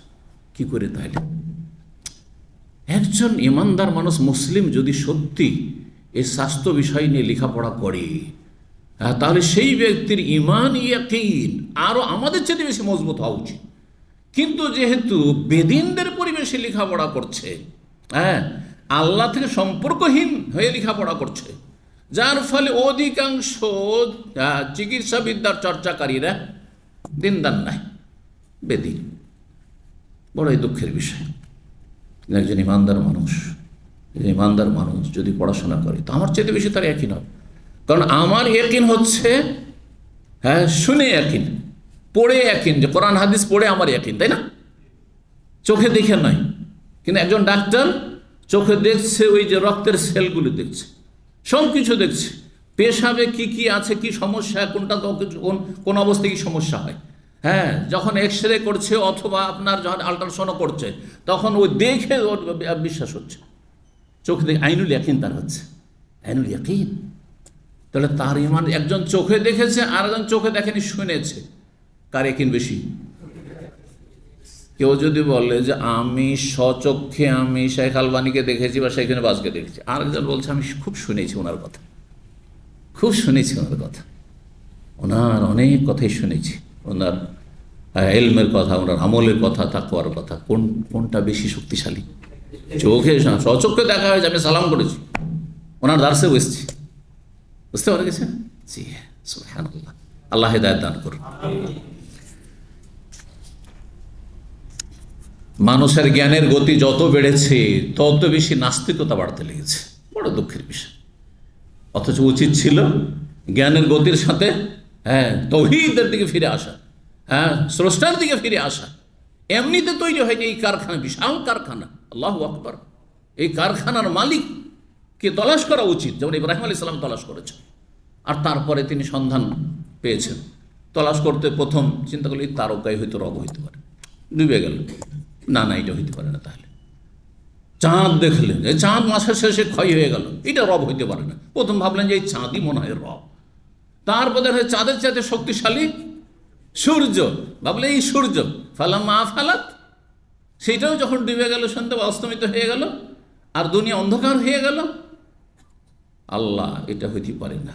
এমনি ভেরিম না তো শেখুন, এমনি ওজহাত ওজহেলিল্লাযী ফাতারাস সামাওয়াতি ওয়াল আরদ। এই সব কিছুর সৃষ্টিকর্তা যিনি, তিনি হচ্ছেন আমার রব, তিনি আল্লাহ। জি, সন্ধান পেয়ে গেলেন, সন্ধান পেয়ে গেলেন। আল্লাহ আমাদেরকে যেন ঈমান, ইয়াকিন দান করেন, যেই ইয়াকিন দুনিয়ার কোনো শক্তি কেড়ে না নিতে পারে, যেই ইয়াকিন কখনো যেন হারিয়ে না যায়, যেই ইয়াকিন নিয়ে যেন জান্নাতে আমরা যেতে পারি, রব্বুল আলামিন যেন কবুল করেন। তো আইনা মানে ওই যে ক্লান্ত হওয়া, তাই বা অপারগ হয়ে যাও, কঠিন হয়ে যাও। লঘুব, অমামাস্তানা মিল লঘুব, অমামাস্তানা মিল লঘুব। সূরা ফাতিহা আয়াত নম্বর 35 রয়েছে, আর সূরা কাফের 38 রয়েছে, দুই জায়গায় রয়েছে লঘুব শব্দটি। লঘুব মানে কি? লঘুব মানে হচ্ছে আন-নাসাব, মানে ক্লান্তি। আমি যে সৃষ্টি করেছি তো আমাকে কোনো ক্লান্তি স্পর্শ করেনি। আমরা সামান্য কিছু কাজ করলে ক্লান্ত হওয়াটা স্বাভাবিক হবেই, সেটা মানসিক পরিশ্রম। রোদ্রেও যায়নি, দৌড়াদৌড়ি করিনি, কোনো বোঝা ওঠায়নি, শুধু অফিসে বসে এই ঘন্টা 2 ঘন্টা একটা না বসে থেকেছি, শরীর মনে হচ্ছে জাম হয়ে গেছে, ক্লান্ত হয়ে গেছে, হাঁটাহাঁটি করে শরীরটা ফিরে হচ্ছে। কত দুর্বল, তাহলে চিন্তা করুন তো দেখি। তাহলে যারা বাইরে মেহনতের কাজ করছেন আর ভারী কাজ করছেন, তাদের কি অবস্থা? মানুষ বা যে কোনো সৃষ্টি ক্লান্ত হয়, কিন্তু স্রষ্টা আল্লাহ বলছেন ওমা মাসসানা বিল লঘুব, কোনো ক্লান্তি আমাকে স্পর্শ করেনি। ওয়া খালাকাকুম আতওয়ারা, তোমাদেরকে আল্লাহ সৃষ্টি করেছেন ধাপে ধাপে। তৌরুনের বহুবচন আতওয়ার, সূরা নূহের আয়াত নম্বর 14। তৌরান কাজা বা তৌরান কাজা, এই স্তর ধাপে ধাপে আল্লাহ রাব্বুল আলামিন ধাপে ধাপে সৃষ্টি করেছেন, তাই না? দেখেন মানুষেরই সৃষ্টির ধাপগুলো দেখেন। প্রথম কি? বীর্য, শুক্রবিন্দু, নৌতফা, তারপরে আলাকা, জমাট বাঁধা রক্ত, তারপরে মজগা, গোস্তের পিণ্ড, আর তারপরে তখন একটা গোস্তের পিণ্ড, আর তারপরে হাড়াহাড্ডি এখনো নেই, 3টা স্তর পার হয়েছে, হাড়াহাড্ডি নেই। তারপরে ফাখাল্লাকানাল মজগাতা এজামান, হাড়হাড্ডি, কচি হাড্ডি তৈরি হলো, রেখা, কঙ্কাল। আল্লাহু আকবার, কঙ্কাল মাথাতে পা পর্যন্ত তৈরি হচ্ছে। তারপরে যে হাড়হাড্ডি যদি কঙ্কাল থেকে যেত, আমাদের হাড্ডিগুলো যদি দেখা যেত, তো কেউ কারোর দিকে তাকাইতেন, দেখলে পালাইতেন, তাই না? আর যদি অন্য কোনো জাতি দেখলেও পালাইতো ভয়। কঙ্কাল দেখে কত ভয়ঙ্কর লাগে, কত বৃষ্টিও লাগে। আল্লাহু আকবার। তারপরে ফাকাসাউনাল ইজাম লাহমা, আল্লাহ বলছেন যে হাড় হাড্ডির ওপর যেমন কাপড় পেঁচায়, ওইভাবে গোস্ত পেঁচিয়ে দিলাম, গোস্ত পরিধান করিয়ে দিলাম। কিছু বলা হয়েছে গোস্তকে কাপড়, বস্ত্র পরিধানের সাথে তুলনা করা হয়েছে। দিয়ে গোস্ত দিয়ে এত সুন্দর, কিন্তু গোস্ত যদি দেখা যেত, মানুষের গোটা শরীরে যদি গোস্ত দেখা যায় তো কত খারাপ লাগবে দেখতে। তার উপরে আবার কি করেছেন? চামড়া দিয়ে এত সুন্দর ত্বক দিয়ে দিয়েছেন যে মাশাআল্লাহ, কিছুই দেখতে খারাপ লাগে না, সুন্দর লাগে, তাকাইতে ইচ্ছা করছে, তাই রূপ চেহারার দিকে মানুষের। জি, আল্লাহু আকবার। তাই বলছেন তওর মানে হচ্ছে আদা তওরাহু, আরবরা বলে আদা তওরা, আদা ইয়াদু মানে অতিক্রম করা, পার করা, তওরাহু মানে কাদরাহু, হ্যাঁ, তার যে একটা নির্দিষ্ট পরিমাণ রয়েছে, স্তর, স্তর পার করা, এক স্তর পার করে আরেক স্তরে। 40 দিন মাতৃগর্ভে গিয়ে, হ্যাঁ, জরায়ুতে গিয়ে 40 দিন কি থাকলো, শুক্রবিন্দু থাকলো। দ্বিতীয় 40-এ কি হয়ে গেল, আলাকা হলো। তৃতীয় 40-এ গিয়ে মুজগাতন হলো, হ্যাঁ, গোস্তপিণ্ড হলো, গোস্তপিণ্ড হলো। আর তারপরে তখন তাতে 120 দিনে 3 4 12 120 হলো যখন, তখন রোহ সঞ্চার করা হলো। এটা আর একটা স্তর, রোহ দেওয়া। রোহের আগে কিছুই নেই, কিছুই ছিল না। রোহ দেওয়া হয়েছে, তখন দেখেন মায়ের পেটে নড়াচড়া করছে, হরকত দিচ্ছে, গোতা মারছে। আল্লাহু আকবার। তারপরে দুনিয়াতে কেউ আসলো, কেউ আসলো না, মৃতই ভূমিষ্ঠ হইল। আবার কেউ আসলো আর কচি বয়সে চলে গেল, ওর স্তর ওখানে শেষ। আবার কেউ, হ্যাঁ, যৌবনে গিয়ে মারা গেল। কেউ যৌবন পার করে আসলো, 30-40-এ গিয়ে হঠাৎ করে হার্ট অ্যাটাক বা বিভিন্ন অসুখে আক্রান্ত হয়ে বা বিভিন্নভাবে মারা গেল, অ্যাক্সিডেন্টে মারা গেল। কেউ আবার 50, 60, 70, 80, 120, আল্লাহ, একসময় আরও বেশি হইতো, 1000 বছরও মানুষ বা তারও বেশি বেঁচেছে। তো এই ছিল বেশ কিছু বিষয় আয়াতগুলির তাফসীর সম্পর্কে। আর 3190 নম্বর হাদিস দিয়ে প্রথম শুরু হবে। বলছেন সাহাবী ইমরান বিন হুসাইন রাদিয়াল্লাহু তাআলা রাদিয়াল্লাহু আনহুমা বলছেন, তার বাপ বেটা দুজনই সাহাবী। কালা জাআ নাফারুম মিন বানি তামিম ইলা নবী সাল্লাল্লাহু আলাইহি ওয়াসাল্লাম।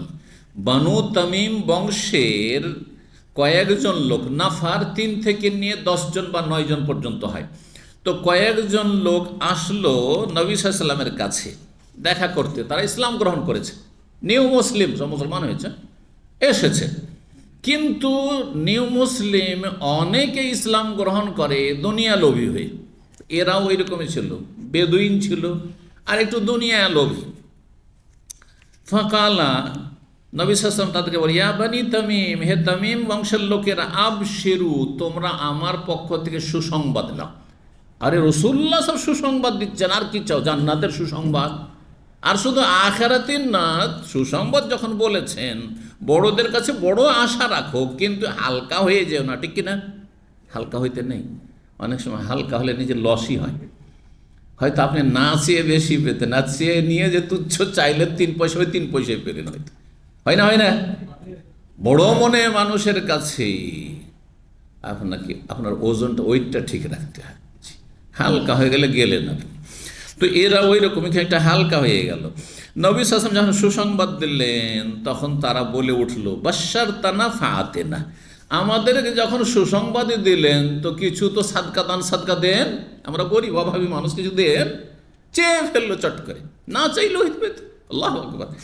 চেয়ে ফেললাম, ফাতাগাইয়ারা ওয়াজহুহু, নবী সাল্লাল্লাহু আলাইহি ওয়াসাল্লাম মোবারক চেহারা তখন পরিবর্তন হয়ে গেল, মনটা খারাপ হয়ে গেল। চেহারা দেখলে বোঝা যায় যে বিরক্তি বোধ করছেন, হ্যাঁ, মনটা খারাপ। হ্যাঁ, কি তাদেরকে আশ্বস্ত করলাম, সুসংবাদ দিলাম, তো চট করে পেট নিয়ে চিন্তা, কিছু দেন আমাদেরকে, চেয়ে ফেললেন। ফাজা আহলুল ইয়ামান, আর তৎক্ষণেই ইয়ামানবাসী চলে এসছে, ইয়ামানের লোকেরা চলে এসছে। তখনকার ইয়ামান মানে আজকালকার বাহা, আল বাহা, আবহা, তারপরে জিজান, নাজরান, সবগুলিকে ইয়ামান বলা হইতো। কাবার দক্ষিণ দিকে যতগুলি, ইয়ামিনুল কাবা, কাবার ডান দিকে, সবগুলিকে কি বলা হইতো? ইয়ামান বলা হইতো। তায়েফ থেকে পেছন দিকে যতগুলি শহর চলে যাবো ওই দিকটাই দক্ষিণ অঞ্চল, সবগুলিকে ইয়ামান বলা হয়। তারপরে তখন এই যে ইয়ামান ইয়ামান বলে রাষ্ট্র, সেটা পরে এখন নির্ধারিত হয়েছে তার বর্ডার। কিন্তু তখনকার যুগে ইয়ামান বিস্তর এলাকাকে, দক্ষিণ অঞ্চল, আরব দেশের দক্ষিণ অঞ্চলকে পুরোটাকে কি বলা হইতো? ইয়ামিন বলা হইতো। আর উত্তর অঞ্চলকে শাম বলা হইতো, উত্তর অঞ্চলকে শাম বলা হইতো। জি, দক্ষিণ দিকে যত ইয়ামান বলা হইতো, আর উত্তর দিকে মানে জর্ডন, লেবানন, সিরিয়া, তারপরে ফিলিস্তিন, প্যালেস্টাইন, সবগুলিকে কি বলা হইতো? শাম বলা হইতো। তো ইয়ামানবাসী চলে এসছে। ফাকালা, তখন বললেন, ইয়া আহলাল ইয়ামান, হে ইয়ামানের লোকেরা, ইকবালুল বুশরা, ইজলাম ইয়াকবালহা বানু তামিম, তোমরা সুসংবাদ গ্রহণ করো সাদরে। যেহেতু বানু তামিমকে সুসংবাদ দিলাম কিন্তু তারা সাদরে গ্রহণ করলো না, হ্যাঁ, তারা চট করে দুনিয়ার তুচ্ছ কিছু চেয়ে ফেললো। আর সুসংবাদ দিলাম তো খুশি হয় একটু যে নবী সাল্লাল্লাহু আলাইহি ওয়াসাল্লাম সুসংবাদ দিচ্ছেন। কালু, তখন এমনবাসী বলল, কিছু লোক তাদের প্রতিনিধি এসেছিল, কাবেল না, আমরা কবুল করলাম, সাদরে গ্রহণ করলাম। তারাও কিন্তু নিউ মুসলিম, কিন্তু তারা সাদরে গ্রহণ করলো। মন ছোট আর বড়, মানুষ সবাই মানুষ দেখতে, কিন্তু কারো মন এইরকম। আপনার ভাইয়ের মনটা হয়তো এইরকম, আর আপনার মনটাকে এইরকম করেন। এইটা করিয়েন না যে তোর মন ছোট তো আমার মন ছোট।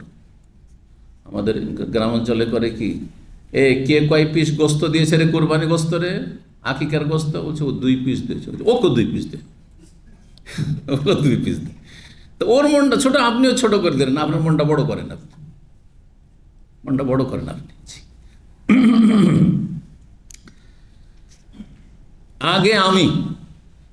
আগে আমি প্লেট সামলাই, আমারটা ঠিক রাখি, তারপর অন্যদের খাবার দাবার। এই মনটা ছোট করা না, অন্যদের সুযোগ দেন, হ্যাঁ, নতুনদের সুযোগ দেন, আর পুরাতন আপনারা পেলে আলহামদুলিল্লাহ, না পেলে আলহামদুলিল্লাহ, আল্লাহ দিয়েছে, আমার মনটা বড় আছে, আমি নিজেই 10,000 খরচ করে খেয়ে দেবো, না একটা স্যান্ডউইচ দিয়ে আমার দিনপাত হয়ে যাবে, হয় নাকি?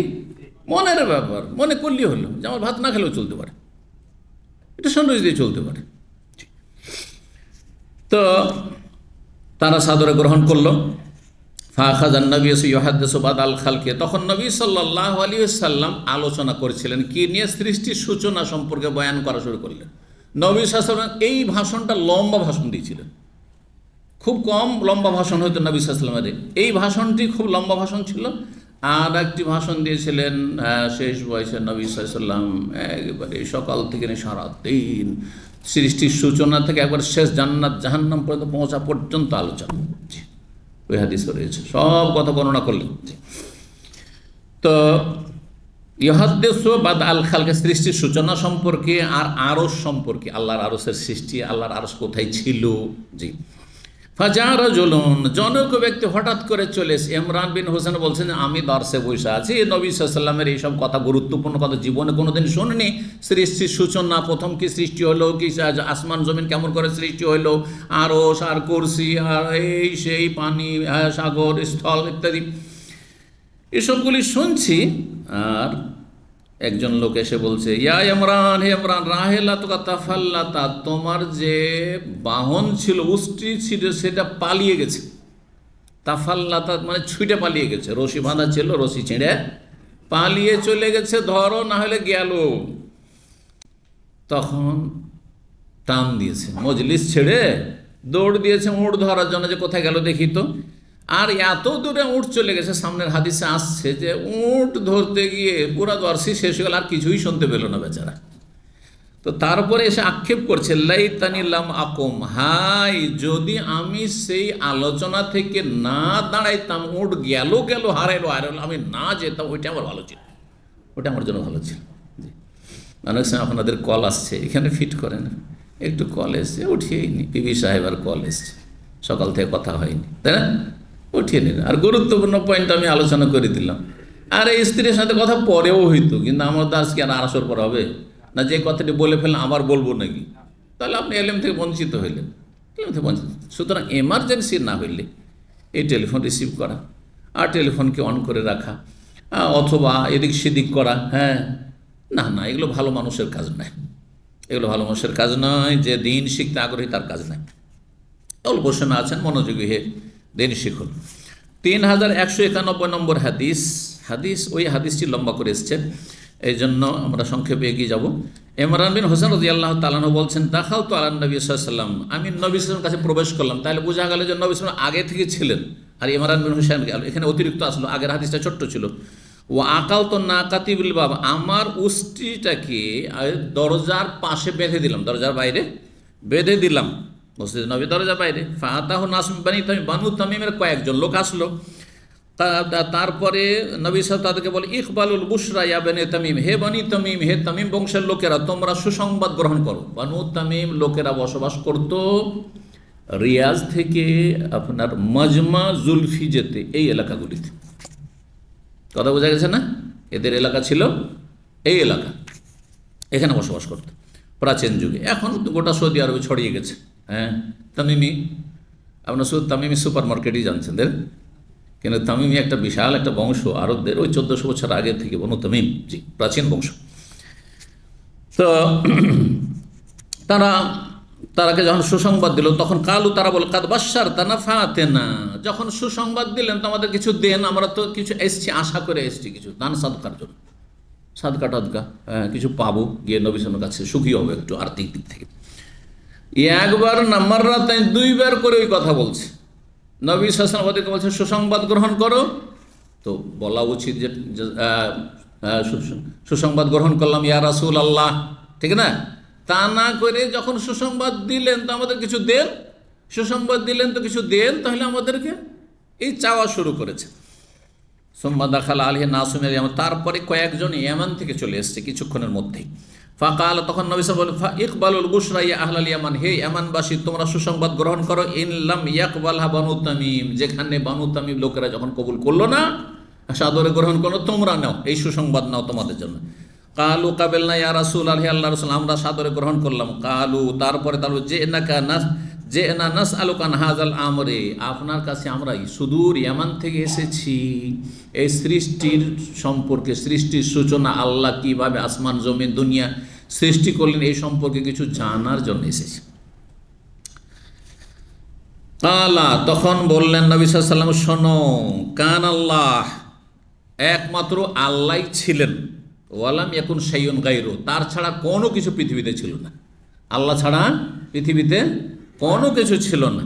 ওয়াকানা আরশুহু আলাল মা, আর তখন তার আরশ, আল্লাহর আরশ পানির ওপর বিদ্যমান ছিল, পানির উপর বিদ্যমান ছিল। তাহলে কি বোঝা গেল যে তখন পানি সৃষ্টি হয়ে গেছে আর আল্লাহর আরশ সৃষ্টি হয়ে গেছে, ঠিক কিনা? কারণ অনেকে আউয়ালা মা খালাকাল্লাহুল কালাম, আল্লাহ প্রথম কলম সৃষ্টি করেছে।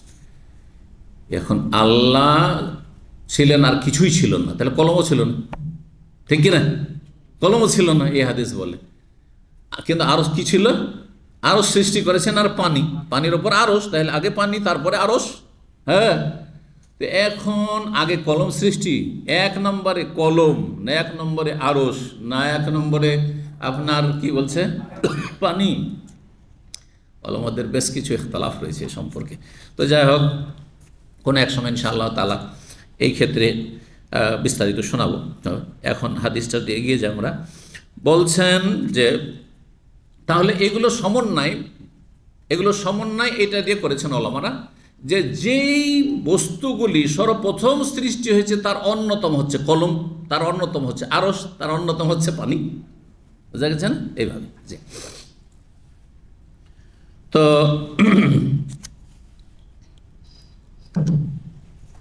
যখন কলমকে আল্লাহ সৃষ্টি করলেন, কলমকে কি বললেন? লিখতে বললেন। তো কিসে লিখবেন? কিসে লিখবে?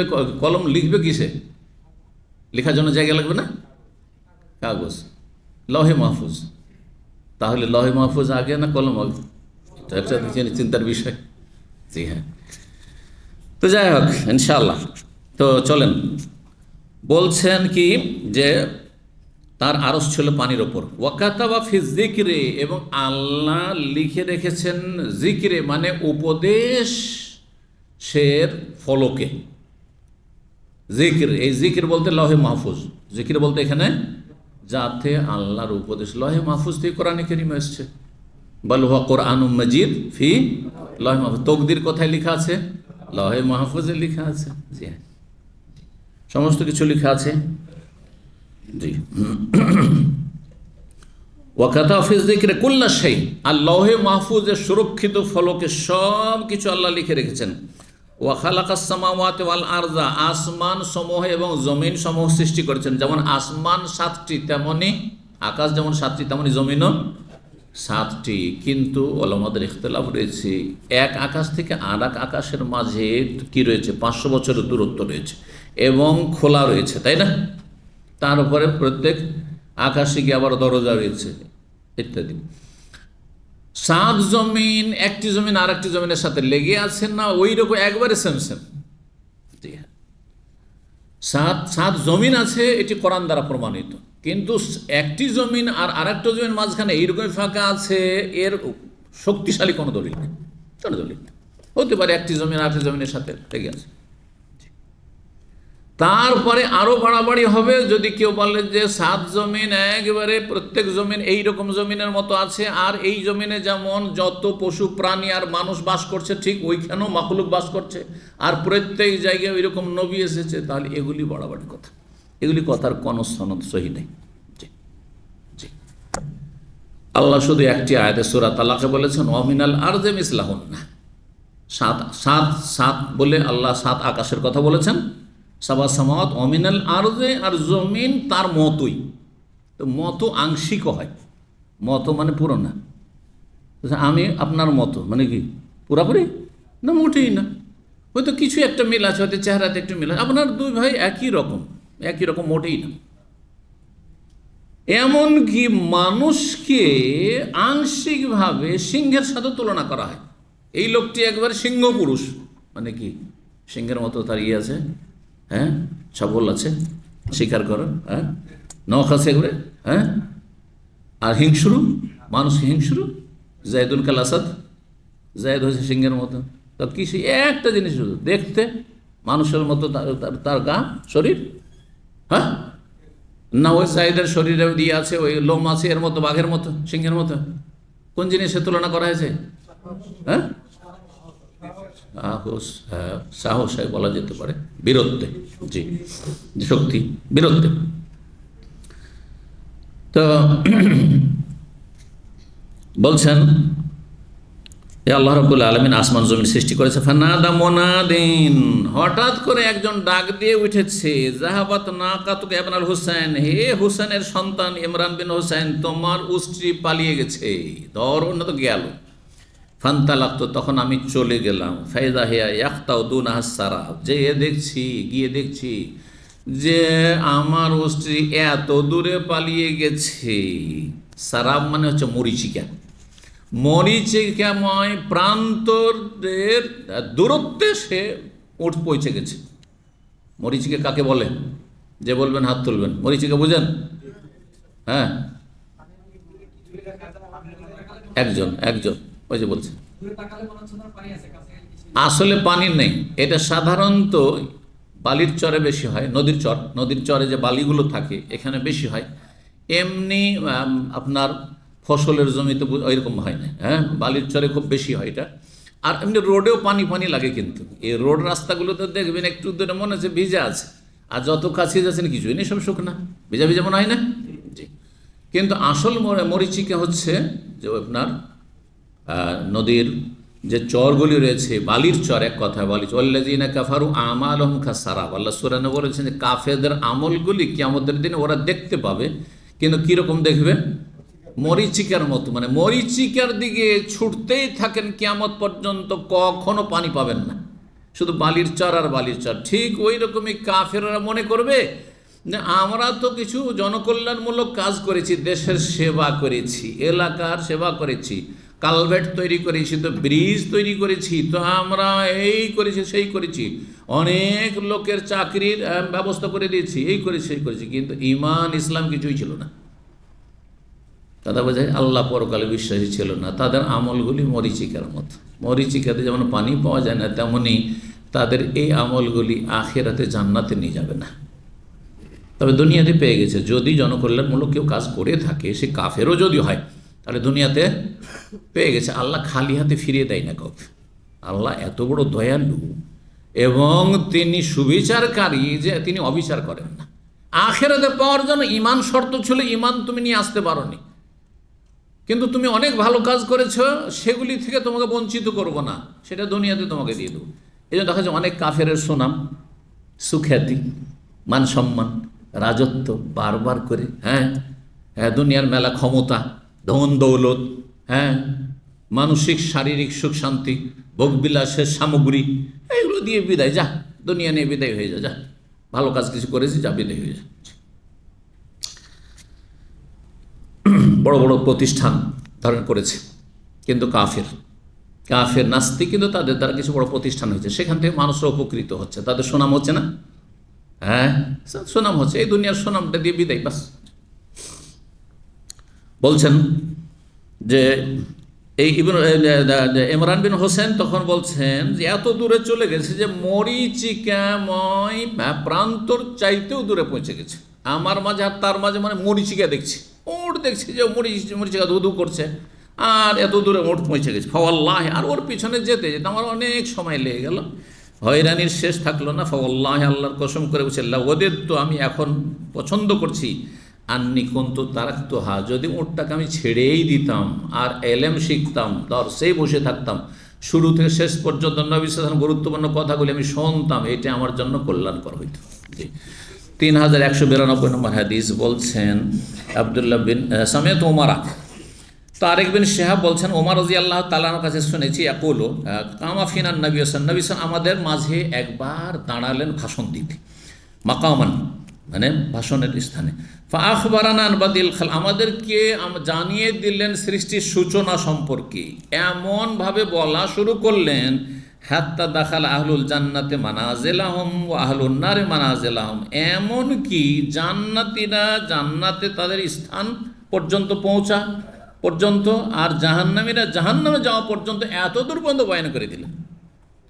সৃষ্টির সূচনা থেকে শুরু করে যুগে যুগে যে ফিতনা ফাসাদ অশান্তি আর এইসব যা কিছু হবে, ভবিষ্যৎবাণী, অনেক ভবিষ্যৎবাণী যা হচ্ছে এখন হচ্ছে, এর আগে হয়েছে 50-100 বছর আগে হয়েছে, আর এরপরে যে দুনিয়া যতদিন বাকি থাকবে হবে, আর বড় কিয়ামতের লক্ষণগুলি, ছোট লক্ষণ ইত্যাদি সব বয়ান করতে করতে তারপরে দুনিয়া ধ্বংস হওয়া, সিংহায় ফুৎকার, দুনিয়া ধ্বংস হওয়া, আসমান জমির সব ধ্বংস হওয়া, তারপরে হাসরের ময়দান, আর তারপরে জান্নাতে জান্নাতীরা চলে গেল, জাহান্নামে জাহান্নামীরা চলে গেল। আল্লাহু আকবার, এত তো সব বয়ান করে দিন নবী করিম সাল্লাল্লাহু আলাইহি ওয়াসাল্লাম। লম্বা ভাষণ ছিল রাসূলুল্লাহ সাল্লাল্লাহু আলাইহি ওয়াসাল্লামের। জি, এতগুলি কথা যে বয়ান করলেন, কিন্তু আমরা সবাই তার এগুলোকে সংরক্ষণ করে মুখস্থ রাখতে পারিনি। বলছেন হাফেজ যালিকা মান হাফিজাহু, যে ভাগ্যবান সে সেগুলিকে মুখস্থ রাখতে পেরেছে। ওয়ান্নাসিয়া মান্নাসিয়া, ওর যে ভুলে যার ভুলে গেছে। সবাই যে 100 মনে রেখেছে তা মনে রাখেনি, কিন্তু নবী সাল্লাল্লাহু আলাইহি ওয়াসাল্লাম সব কথা শুনিয়েছেন। 3193 নম্বর হাদিস বলছেন আবু হুরায়রা রাদিয়াল্লাহু তাআলা আনহু বলছেন কালা রাসূলুল্লাহ সাল্লাল্লাহু আলাইহি ওয়াসাল্লাম, রসুল বলেন কাল আল্লাহ তাআলা, মহান আল্লাহ বলেন। হাদিসে মহান আল্লাহ বলেন, ওই হাদিসকে কি বলা হয়? হাদিসে কুদসি। আল্লাহ কি বলছেন? ইয়াশতেমুনি ইবনু আদম, আদম সন্তান আমাকে গাল দেয়। আদম সন্তানের কিছু লোক আছে, অধিকাংশই আছে, যারা আল্লাহকে গাল বন্ধ করে। ওমা ইয়ামবাগি লাহু আয়াশতামানি, আর তার জন্য আমাকে গাল দেওয়া অনুচিত, উচিত নয়। ওয়া ইউকাজ্জিবুনি, আর আদম সন্তান আমাকে মিথ্যা জ্ঞান করে, মিথ্যা মনে করে। ওমা ইয়ামবাগি লাহু, তার জন্য সেটাও অনুচিত, আমাকে মিথ্যা মনে করা তার মোটেই উচিত নয়। আম্মা শাতমহু, আল্লাহকে গাল দেওয়া, মেলা রকমের গাল দেওয়া আছে, তার মধ্যে একটি গাল হচ্ছে ফাকাউলুহু, কোন আদম সন্তান যদি বলে ইন্নালি ওয়ালাদান, যে আমার সন্তান রয়েছে। আল্লাহর কি রয়েছে? সন্তান রয়েছে। ঈসা আলাইহিস সালাম কি আল্লাহর পুত্র। খ্রিস্টানরা বলছে এটা, খ্রিস্টান আল্লাহকে কি করছে? গাল দিচ্ছে।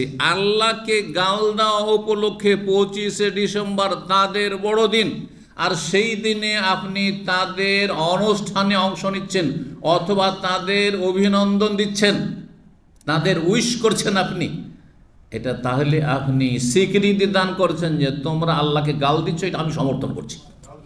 এটা এত বড় অপরাধ। এই জন্য কোনো মুসলিম যদি কোনো কাফেরকে তাদের ধর্মীয় বিষয় উইশ করে, আর যদি ওয়েলকাম করে, আর যদি কোনো রকমের মোবারকবাদ পেশ করে, তাহলে সেটি কুফুরি কাজ এটি। জি, ভালো করে শুনে রাখেন, কুফর এটি। হ্যাঁ, দুনিয়ার কাজে মোবারকবাদ দিতে পারেন, তার ছেলে হয়েছে মোবারকবাদ দেন আপনি। হ্যাঁ, সুস্বাস্থ্য কামনা করি, তোমার ছেলে বড় হোক, ইত্যাদি ইত্যাদি বলতে পারেন আপনি। চাকরি হয়েছে বলতে পারেন আপনি, আপনার হিতাকাঙ্ক্ষী, আপনার সাথে তার ভালো সম্পর্ক আছে, সে আপনাকে ভালো মনে করে, আপনার সুনাম করে, আপনি করতে পারেন দুনিয়ার ক্ষেত্রে। দুনিয়ার খাওয়ান, কিন্তু ধর্মে ডিসকাউন্ট চলবে না, ধর্মীয় ক্ষেত্রে ডিসকাউন্ট চলবে না। তাদের ধর্ম হচ্ছে বাতিল। যে আল্লাহর কোনো সন্তান, লাম ইয়ালিদ, তার সন্তান নেই, ওয়ালাম ইউলাদ, তিনিও কারো সন্তান না, তিনি জনকও না, জাতকও না। আল্লাহু আকবার।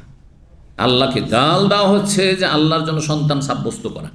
ও আম্মা তাকযিবুহু, আল্লাহকে মিথ্যা জ্ঞান করা হচ্ছে। ফাকাউলুহু, কোনো মানুষ যদি বলে লাইসা ইউইদুনি কামা বাদানি, প্রথম সূচনায় আল্লাহ যে সৃষ্টি করেছেন আমাকে, আর আল্লাহ পুনরায় সৃষ্টি করবেন না, অর্থাৎ পরকালকে অবিশ্বাস করা। সে আল্লাহকে অস্বীকার করে না, স্রষ্টাকে অস্বীকার করে না, বলে যে হ্যাঁ ওপর আল্লাহ আমাকে সৃষ্টি করেছেন কিন্তু পরকাল হবে না, মরে গেলাম মানে এক্সপায়ার হয়ে গেল। আজকাল ইংলিশে বলা হচ্ছে না অমুক এক্সপায়ার করেছেন, হ্যাঁ মানে শেষ, না না শেষ নয়, এই স্থানান্তরিত হয়েছে। এই জন্য ইসলামের ভাষা ইন্তেকাল ঠিক আছে। ইন্তেকাল মানে এক জায়গা থেকে আর এক জায়গায় চলে যাওয়া, ইন্তেকাল মানে স্থানান্তরিত হওয়া। জি, এই জন্য এক কফিল থেকে আর এক কফিলে যাওয়াকে কি বলছেন? নাকলকে ফালা বলছেন। নাকল তানাজুলটা আমাদের দেশি ভাষা, কিন্তু আসলে হচ্ছে নাকলকে ফালা। নাকল, নাকল মানে এখন এক জায়গা থেকে আপনি আর এক জায়গায় নকল হয়ে গেলেন আপনি। জি, এটা হচ্ছে আল্লাহকে মিথ্যা জ্ঞান করা। আল্লাহ বলছেন যে পরকাল আছে, পুনরায় আমি সৃষ্টি করব, আর কেউ বলছেন না না আমার সন্দেহ আছে, তাহলে সে আল্লাহকে মিথ্যা জ্ঞান করলো, মিথ্যা প্রতিপন্ন করলো। সর্বশেষ হাদিস এটা দিয়ে শেষ করছি, 3194 নম্বর হাদিস। আবু হুরায়রা রাদিয়াল্লাহু তাআলা আনহু বলেন, কালা রাসূলুল্লাহ সাল্লাল্লাহু বলেছেন, লাম্মা কাযাল্লাহুল খালকা, যখন আল্লাহ সৃষ্টি সম্পন্ন করলেন। কাজা মানে এখানে সম্পন্ন করা। সমস্ত সৃষ্টি আল্লাহ কয় দিনে সৃষ্টি করেছেন? 6 দিনে সৃষ্টি করেছেন। যখন সম্পন্ন করলেন, কাতাবা ফি কিতাবিহি, তখন তার লৌহে মাহফুজ, কিতাব মানে মকতুব, তার কিতাবে মানে লৌহে মাহফুজ, মকতুব তার যে লিখনি রয়েছে লৌহে মাহফুজ, তাতে লিখে দিলেন ফাহুয়া ইনদাহু ফাওকাল আরশ, আর সেই লিখনিটি লৌহে মাহফুজ রয়েছে আরশের ওপরে তার নিকটে বিদ্যমান, আল্লাহর কাছে বিদ্যমান রয়েছে। সেটি কি লেখা আছে? তাতে একটি বিষয় লেখা আছে, ইন্না রাহমাতি সাবাকাত আলা গাযাবি। এখানে রয়েছে ইন্না রাহমাতি গালাবাত গাযাবি। বিভিন্ন ভাষায় হাদিসটি রয়েছে, আমার রহমত আমার ক্রোধের ওপর কি করেছে? প্রাধান্য পেয়েছে। আমার ক্রোধ রাগের চাইতে, গজবের চাইতে, রাগের চাইতে আমার রহমত বেশি শক্তিশালী, বেশি প্রবল। জি, আমার রহমত প্রবল হয়েছে কিসের ওপর? আমার ক্রোধের ওপর। তাহলে একজন মানুষের জীবন নেই যে নেকিও করে গুনাহ করে, নেকিও করে গুনাহ করে। যখন গুনাহ করে আল্লাহর কি হয়? রাগ হয়, ক্রোধ হয়, গজব হয়। আমাদের দেশের মানুষরা গজবটাকে আবার মারাত্মক বিষয় মনে করে, কিন্তু ক্রোধ বললে হালকা মনে করে নিচ্ছে, তাই না? আল্লাহর রাগটা হালকা মনে করে নিচ্ছে, যে আমরাও তো রাগতাম, কিন্তু আল্লাহর রাগ মানে যে ওই যে মাগজুব আলিম, ইহুদিরা যে মাগজুব আলিম গজব, ওইরকম গজব আপনার উপর, রাগ, আল্লাহ রেগে আছেন। তো গজব মানে কিন্তু রাগ, আসলে ক্রোধ। তো আল্লাহর রাগ হয়েছে, যে কোনো গুনাহ করলে আল্লাহর কি হচ্ছে? রাগ হচ্ছে, গজব হচ্ছে। আর যখনই আপনি তওবা পড়লেন, আস্তাগফিরুল্লাহ, আল্লাহ মাফ করে দাও, আল্লাহ মাফ করে দাও, বা আপনি গিয়ে উজু করলেন আর উজু করার একটা গুনাহ হয়ে গেছে, খারাপ একটা ছবি দেখছে, আজকে ফিতনার যুগে বলি, অনেকের হচ্ছে ধার্মিক লোকদের, খারাপ একটা ছবি দেখে নিয়ে শয়তান দেখিয়ে দিল, যুবক মানুষ, অনেক বুড়োগুলোর বদ অভ্যাস আছে। আর তারপরে আমি তো গুনাহ করে ফেললাম, আস্তাগফিরুল্লাহ, সাথে সাথে উজু করলেন, উজুতে আপনার গুনাহ জ্বললো, জ্বললো না? জ্বললো না? উজু একটি ইবাদত। তারপরে 2 রাকাত নামাজ পড়লেন আপনি, এটি কি হলো? আল্লাহর রহমতের কারণ। এখন কোনটা প্রবল হবে? আল্লাহর যে রাগ হয়েছে, রাগটাই প্রবল হবে না রহমতটা প্রবল হবে? রহমত প্রবল হবে। আল্লাহ আপনার ওপর থেকে তার রাগ গজবকে উঠিয়ে নেবেন, আল্লাহ রহম করবেন। এই জন্য যখনই দেখবেন যে গুনাহ হচ্ছে, বেশি নেকি করার চেষ্টা করেন। শয়তানকে ব্যর্থ করার একটা মাধ্যম আপনাকে শিখিয়ে দিচ্ছে, এটা প্রত্যেকের জন্য দরকার। কারণ আমাদের আজকাল এই ফিতনার যুগে, চোখের ফিতনা, আল্লাহ হেফাজত করুক, ফেসবুক খুললেই ফিতনা, ইচ্ছা করে ফিতনা, অনিচ্ছাকৃত ফিতনা, অনিচ্ছাকৃত নোংরামি চলে আসছে। ইউটিউব খুললে নোংরামি অনিচ্ছাকৃত চলে আসছে, আর চলে আসছে। গুনাহ থেকে বাঁচা বড়, রাস্তায় বেরো হলে বেহায়া বেপরদা সামনে চলে আসছে, উপায় নেই। কত নিচে করে চলবেন আপনি? রাস্তাও তো দেখতে হবে। চেষ্টা করছেন আপনি, এই যে গুনাহ হচ্ছে, আপনি নেকি করতে থাকেন। নেকি যখন গুনাহ হয়ে গেল, যখনই নেকি করবেন, শয়তান দেখবে যে একে গুনাহ করিয়া লাভ নেই, কারণ গুনাহ করাচ্ছি 10টা আর নেকি করে নিচ্ছে 1000টা। বুঝতে পারছেন? কিন্তু শয়তান খুশি কখন? সবসময় গুনাহ করাতে পারছেন, নেকির হার কম হয়ে গেছে, নেকির তৌফিক হচ্ছে না, ফরজেরই ঠিক নেই, সুন্নত নফলের খবর নেই, জিকির আজকার তওবা ইস্তেগফার নেই, আর অনুতপ্ত লজ্জিত হন না একজন মুসলিম পাপ করে। তখন শয়তান বিস্তার লাভ করে, ইস্তাহওয়াজা আলাইহু শয়তান, শয়তান তখন ছেয়ে বসে, তখন একবারে ঝাঁকড়ে বসে, ধরে বসে, তখন যে একে পেয়ে গেছে, শিকারি পেয়ে গেছে। এই জন্য সবসময় নেকি করার চেষ্টা, যেমনই বুঝতে পারছেন আমার গুনাহ হয়ে গেছে, সাথে সাথে মেলাবার তওবা ইস্তেগফার পড়ে নেন, ইস্তেগফার পড়েন অন্তর থেকে, আর তারপর উজু করে নেন, উজু করে নেন, কোরআন খান হাতে নেন, কোরআন তেলাওয়াত শুরু করে দেন, 2 রাকাত নামাজ পড়েন, দেখবেন যে শয়তান পালিয়ে যাবে। শয়তান দেবে যে একে গুনাহ করি লাভ নেই, গুনাহ করে তো লস হয়ে যাচ্ছে। আর শয়তান চায় না যে আপনি জান্নাতে যাই, কখনো চায় না, কোনো ব্যক্তি সম্পর্কে চায় না, যত বড় পরেজগার হন না কেন। সুতরাং শয়তান দেখবে যে যেখানে আমার মেহনত করে লাভ আছে সেখানে মেহনত করবে, খারাপ লোকের পিছনে মেহনত করবে। একেবারে যে খারাপ হয়ে গেছে ও পেয়েই গেছে, যারা খারাপের দিকে যাচ্ছে ওদের পিছনে মেহনত করছে, যে বেশি ভালোর দিকে যাওয়ার চেষ্টা করবে ওর পিছনে মেহনত করা বাদ দিয়ে দিবে শয়তান। আল্লাহ যেন বুঝার তৌফিক দান করেন, সংশোধনের তৌফিক দান করেন, আমলের তৌফিক দান করেন। ওয়া জাযাকুমুল্লাহু খাইরান ওয়া সাল্লাল্লাহু সাল্লাম আলা নবিয়িনা মুহাম্মদ ওয়া আলা আলিহি ওয়া সাহবিহি আজমাইন।